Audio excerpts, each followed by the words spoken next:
Hello all ரீசனிங்கில் நமக்கு Basil topic base பண்ணி ஒரு கொஸ்டின் கேட்டிருக்காங்க. எப்படி சால்வ் பண்ணுதுன்னு பார்ப்போமா? கொஸ்டின் பாருங்கள். If P is taller than Q, R is shorter than P, S is taller than T but shorter than Q, then who among them is the tallest? கொஸ்டினுங்க கொடுத்துருக்காங்க. P வந்து Qயோட compare பண்ணும்போது டாலாக இருக்கார். தென் R வந்து Pயோட compare பண்ணும்போது ஷார்ட்டாக இருக்காங்க. தென் S is taller than T அப்படின்னா S வந்து Tயை விட டாலாக இருக்காங்க பட் ஷார்ட்டர் than Q. ஆனால் Qவை விட எப்படி இருக்காங்க? ஷார்ட்டாக இருக்காங்க. யார் ஷார்ட்டாக இருக்கா? எஸ். அப்போது தென் who among them is tallest? யார் இவங்க 5 பேரை கம்பேர் பண்ணும்போது டாலஸ்ட்டாக இருப்பா அப்படின்னு சொல்லி கேட்டிருக்காங்க.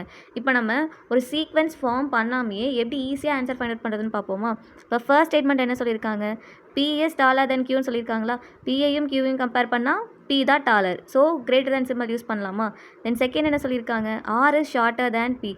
R வந்து Pயோட கம்பேர் பண்ணும்போது ஷார்ட்டாக இருக்காங்க. அதை எப்படியோ சொல்லலாம். இப்போ Pயையும் Rயையும் கம்பேர் பண்ணுறேன். அதில் P தான் டாலர் அப்படி கூட சொல்லலாம்ல. ஸ்டேட்மெண்ட் ரெண்டுமே சேமாக தானே இருக்குது. தென் தேர்ட் என்ன சொல்லியிருக்காங்க? S is dollar then T. S வந்து டீயோட கம்பேர் பண்ணும்போது டாலாக இருக்காங்க பட் ஷார்ட்டர் தேன் கியூனா இதை நான் எப்படி மாற்றி சொல்லலாம்? கியூ வந்து எஸ்ஸோட கம்பேர் பண்ணும்போது டாலாக இருக்காங்கன்னு சொல்லலாமா? இப்போ கியூ எஸ்ஸோட கம்பேர் பண்ணும்போது டாலாக இருக்காங்கன்னா இந்த மாதிரி எல்லாமா? இப்போ பாருங்கள், நமக்கு சிம்பிள் எல்லாமே சேம் ஆயிடுச்சு. இப்போ நீங்கள் கிரேட்டர் தேன் லெஸ் தேன் போட்டிங்கன்னா ஸ்டேட்மெண்ட் வந்து உங்களுக்கு ஒன்ஸ் நீங்கள் ஃபுல்லாக கம்ப்ளீட் பண்ணுங்கள். பட் இந்த மாதிரி எழுதும்போது நீங்கள் அந்த சீக்வன்ஸ் ஃபார்ம் பண்ண நெசசிட்டி இல்லை. இப்போது நமக்கு ஃபர்ஸ்ட் 2 ஸ்டேட்மெண்ட்டே கம்பேர் பண்ணுங்களேன். ரெண்டுலேயுமே நமக்கு பி தான் இருக்காங்க.